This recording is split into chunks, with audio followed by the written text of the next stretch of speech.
Hit him with the gra-da-da-da. All of our fathers is bank robbers, holding checks. Apes of heron shooting in the. I was forced to eat. Anything you lost, I keep. Shot the fifth and then like a piston, tossed the heat. Now round the corner, up the block, cross the street.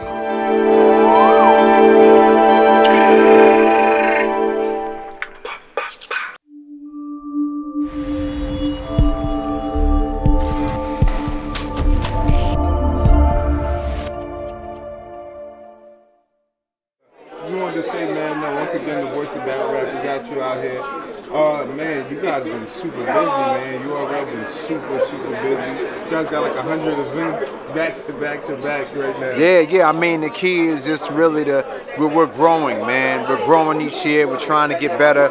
So we're going to continue to feed the public with what they want to see, which is action-packed lineups, dope battles.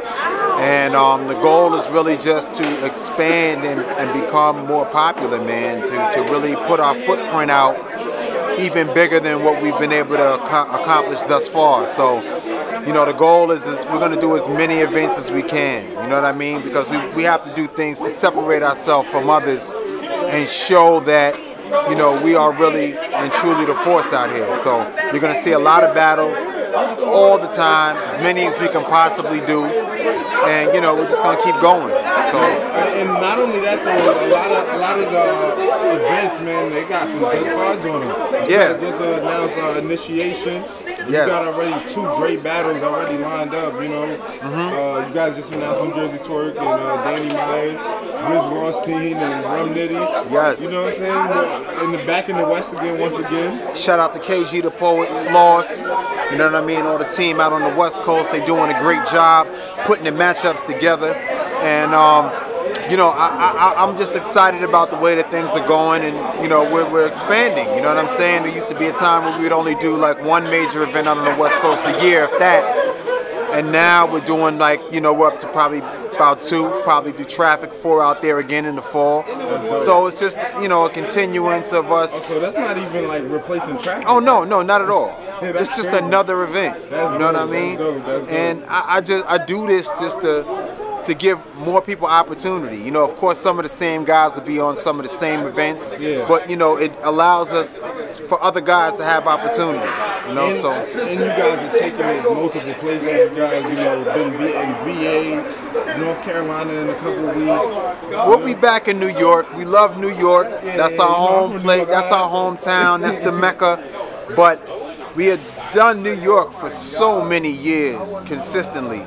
So we felt that in order for our growth, we'd have to take it on the road to be able to show that we can do other markets and pack other markets, and also give fans in other markets the opportunity to feel the energy of the live URL performance. You know what I mean? It's one thing to watch it on the internet, but it's another thing to really be there and be in the building and hear people's voices connect with your soul as they spit their rhymes. And this is just something that we wanted to make sure that other people had the opportunity to experience. So we're taking a lot of our shows on the road, even some of the bigger shows, like your Nomes and your Summer Madnesses. We're taking to other markets. You know, One Legacy Supreme too, man. Rookie, I mean, I keep saying that. Sophomores versus the vets. Yeah. Some of the hottest new talent versus some of your, you know, old school favorites. And some of your new school favorites, you know what I'm saying? Yes. Yeah, that's one of those very competitive type situations. How you feeling about, you know, just, you know, the new guys' energy coming in towards these vets, man? Yeah, I mean, we didn't do a rookies versus vets. This is more so for guys who are more established. They're not exactly rookies, but they're not considered veterans. So, you know, people have been calling for this type of card for a while. And as you know, when people call for stuff long enough with URL, our intent is to deliver. So that's what we're doing with this particular event. I'm excited about it. I'm glad we have the participation of the veterans too, because they see value in the newer talent as well, and they challenge themselves. They have a lot more to put on the line. That's true. And you have the newer guys who are getting the opportunity to actually step out in the forefront against some bigger names on a big stage where it matters the most.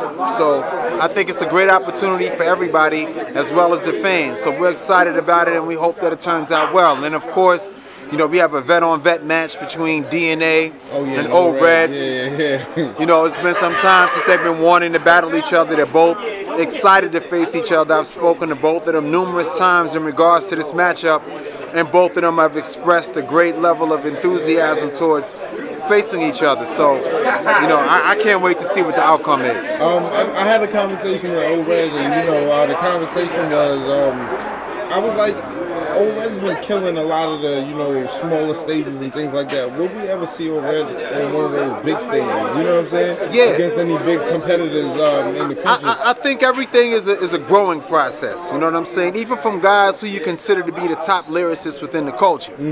You know, prime example is Iron Solomon. You know what I'm saying? Somebody who, you know, always battled in small rooms and smaller stages. One of the best lyricists in the world, one of the most talented guys who people truly appreciate. And you know, he worked his way up from the concrete. Iron Solomon was out in the streets, Brooklyn, the Bronx, running around, running down on dudes, battling.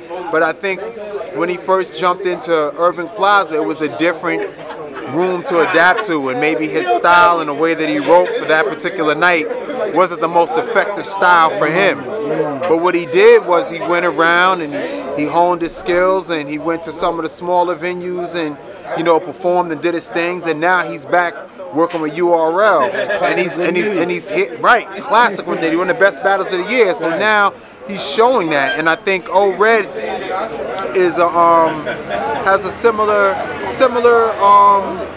type of growth. You know what I'm saying? Where, you know, he's from the first class, but maybe people didn't connect with his style because it is so lyrical. And now some of these smaller events allow him to really demonstrate his lyricism on a level that people are, you know, truly impressed by. So I think now that he's coming back and he's becoming integrated into the URL programming, you're going to see Old Red move back to some of these bigger platforms and these bigger stages as well as he's ready to. But that's crazy that you brought those two names up, and we started talking about both of them, because that would be a dope battle. You know what I'm saying?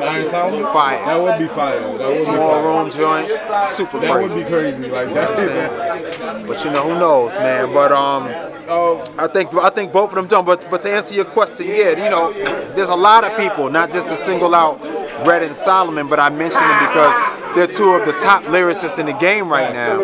And you know, there's some guys who can rock on the bigger stages, but can't really rock in a small room. You know what I'm saying?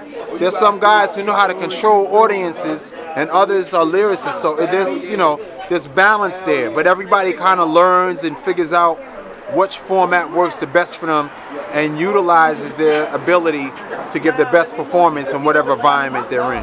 You the man, what they tell me, no shit. I sell a QP a day, 4 zips. Out in Harlem with my niggas, road trip. Sad women know she gets it. Long dick, sell the best drugs, and we got the best plug. You must heard that I'm hot dog